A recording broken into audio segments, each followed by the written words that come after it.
Hello दोस्तों, आप सभी को राधे राधे। क्या हाल चाल हैं आपके? और welcome welcome back to my channel.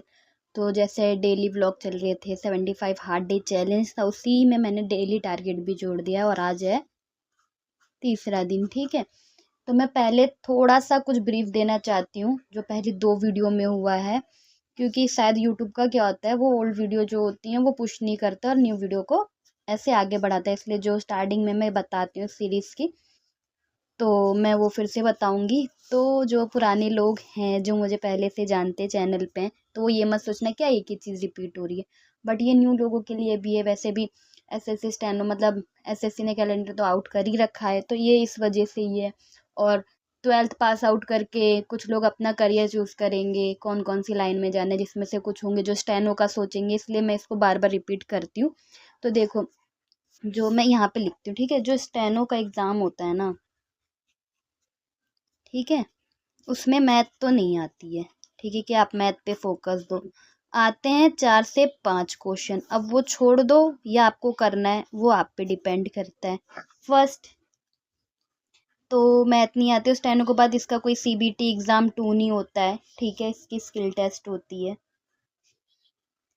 इसके लिए आपको एक अलग सी, मैं अगर बताऊं जो फर्स्ट टाइम है, सॉरी फॉर कैमरा एंगल, ठीक है, वो थोड़ा सा जो है लैंग्वेज अलग सी होती है, उसको लिखा कोड की तरीके जैसे जाता है।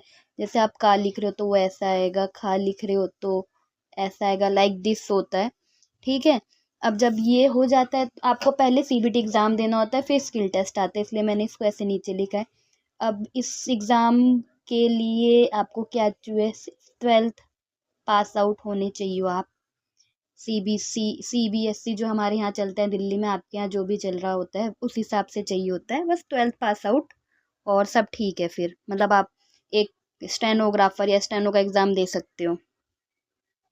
अब बात आती है सब्जेक्ट की, तो मैंने मैथ हटा दिया है।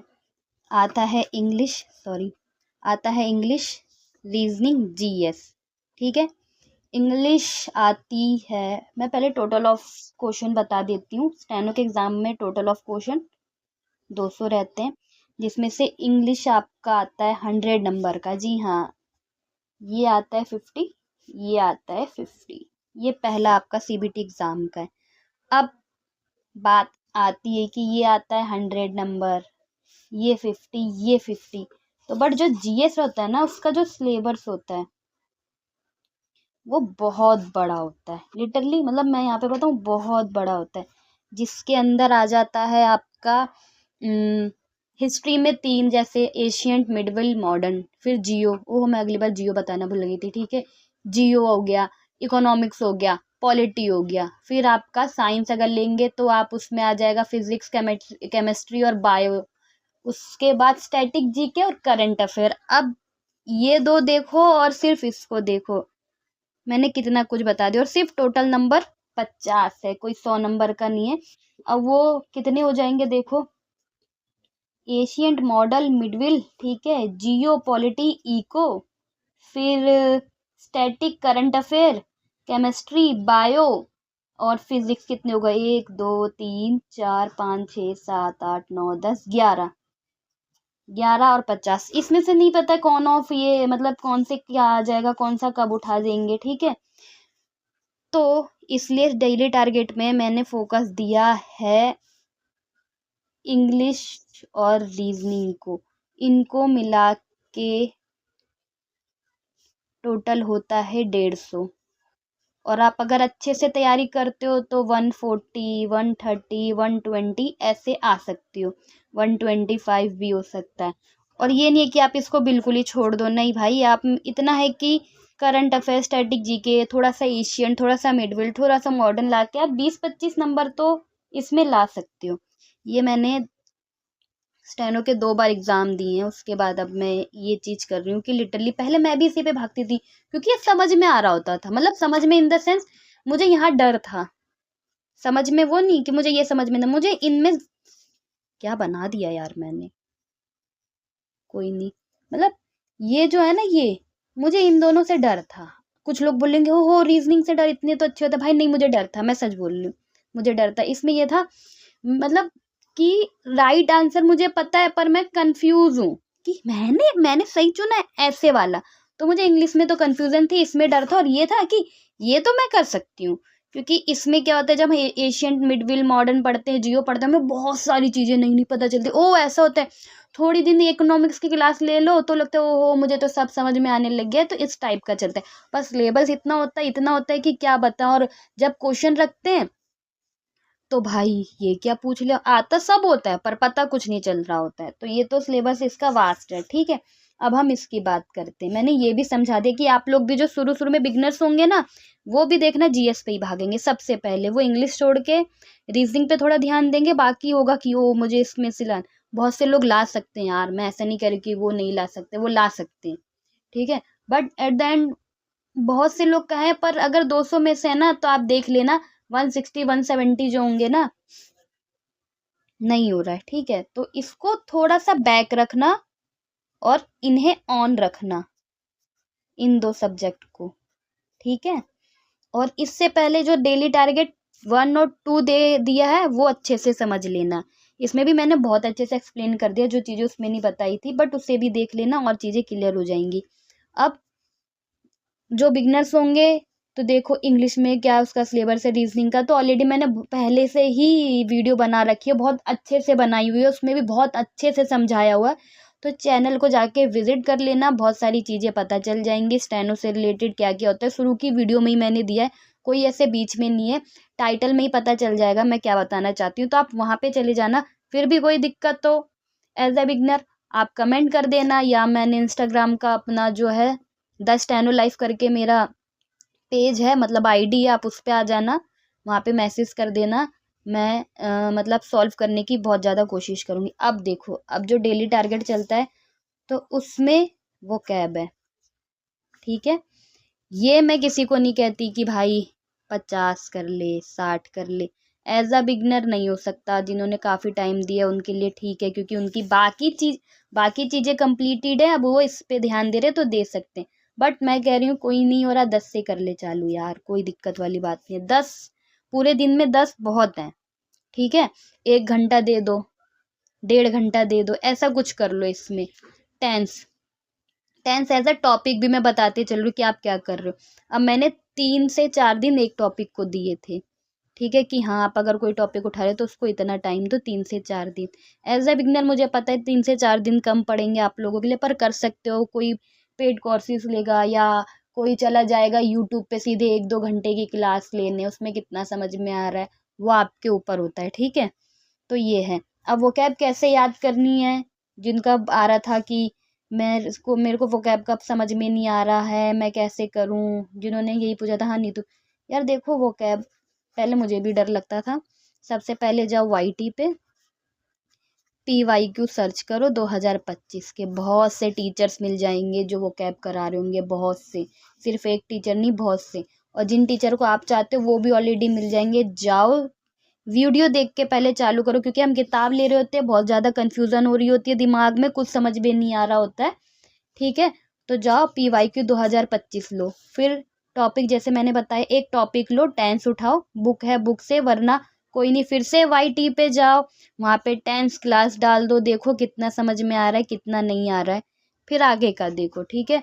तो आज के में तो मैंने करा था, मैं अपना भी बता दे रही हूँ, टेंस और नोट्स और वोकैब। अब रीजनिंग का यार लिटरली इसमें हम बहुत अच्छे मार्क्स गेन कर सकते हैं। मैंने देखा था, पहले मैं बहुत डर रही थी रीजनिंग से, जब मेरा सेकंड टाइम था, जब मैंने खुद सॉल्व करना चालू करा ना, मुझे बहुत प्यार होने लग गया था रीजनिंग से।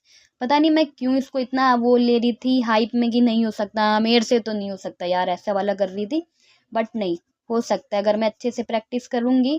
लिटरली आप लोग भी अच्छे से प्रैक्टिस करोगे, सब कुछ हो जाएगा। रीजनिंग मांगती है प्रैक्टिस, इसका सब कुछ सेट है, फॉर्मूला सेट है, न्यू ट्रिक सेट है, सब सेट है, ठीक है। और मैं कुछ कुछ चीज़ें बताती रहती हूँ अपने ब्लॉग में कि आप ऐसे कर लो ऐसे कर लो। सॉरी, थोड़ा सा ऐसा मम्मी चिल्लाने लग गई थी, मतलब चिल्लाने नहीं, अंदर से बुला रही थी। तो रीजनिंग का मैंने बताया 50 नंबर का आता है। अब आपको इसमें करनी होती है बस प्रैक्टिस, पैटर्न सारा सेट होता है।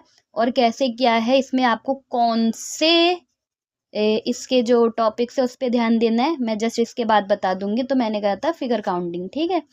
उसके बाद जीएस का जो है, देखो उसमें आप स्टैटिक जीके पे ध्यान देना, और करंट अफेयर के लिए मैंने ऑलरेडी बताया है, डेली मत करना, लिटरली ये 1 घंटे की वीडियो बढ़ा देते हैं टीचर्स, कोई फ़ायदा नहीं है। वीकली करो,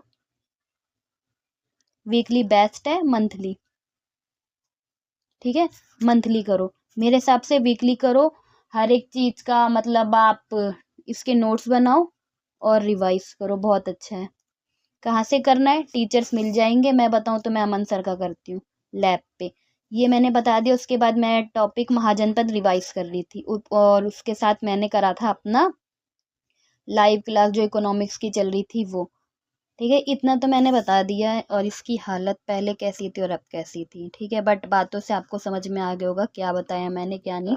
अब मैंने बोला था कि मैं बता दूंगी रीजनिंग के मोस्ट टॉपिक क्या करना है, ठीक है। एक तो ये वाइट देख के फोकस जल्दी नहीं लेता है। रीजनिंग मोस्ट इम्पॉर्टेंट टॉपिक, ठीक है। पहली है नंबर सीरीज, 3 से 5 क्वेश्चन, ज़्यादा भी देखने को मिल सकते हैं, ऐसे नहीं है 3 से 5 ही होंगे। अल्फ़ाबेट सीरीज 2 से 3 क्वेश्चन। कोडिंग डिकोडिंग, इसमें भी 2 से 3 क्वेश्चन रहता है, 4 भी आ सकते हैं। क्लासिफिकेशन ऑड एंड आउट 4 से 5 क्वेश्चन। अल्फ़ाबेट सीरीज मैंने 2 2 बार लिख दी, सॉरी। ब्लड रिलेशन, इसके भी अच्छे खासे क्वेश्चन दिखेंगे। इसके 4 से 5 तो क्वेश्चन हो गई, और इसमें स्टेनो में मैंने देखा पॉइंट वाला दिखा रहा होता है एक तस्वीर में कि वो ये है तो ये है, तो मतलब ऐसे क्वेश्चन अभी मैं नहीं बना पा रही, बट से पॉइंट वाला आता है, पॉइंट वाले इसमें एक टॉपिक है। आप किसी की क्लास ले रहे होंगे तब आपको समझ में आ जाएगा। डायरेक्शन वाले आ जाएंगे, और कौन से थे,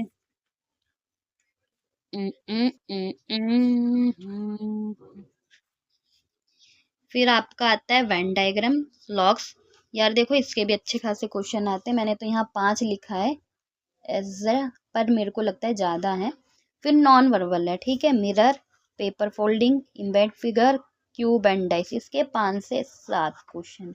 अब रीजनिंग में देखो क्या करना है, करना कुछ नहीं है, डेली प्रैक्टिस, ठीक है। टीचर्स जो बता रहे हैं ट्रिक लिखो, ओके। और इसमें स्क्वायर टेबल याद करो पहले तो, 30 तक टेबल याद कर लो, कुछ शुरू मत करो, आज आज से शुरू करो। नहीं याद है पुराना 2 का भी टेबल नहीं आता, याद कर लो, कोई लेट नहीं हुआ है, कोई दिक्कत वाली बात नहीं, याद करो 30 तक याद करो। फिर याद करो स्क्वायर और क्यूब याद करो। फिर एक सीरीज आती है अपोजिट की, जैसे जो अल्फ़ाबेट लिखे रहते हैं उनके नंबर, और ए किसके अपोजिट होगा या जेड किसके अपोजिट होगा, ऐसे। ये तो करके रखो, ठीक है। मैंने काफ़ी दिन से छोड़ा हुआ, बट अब मैं भी चालू करूँगी।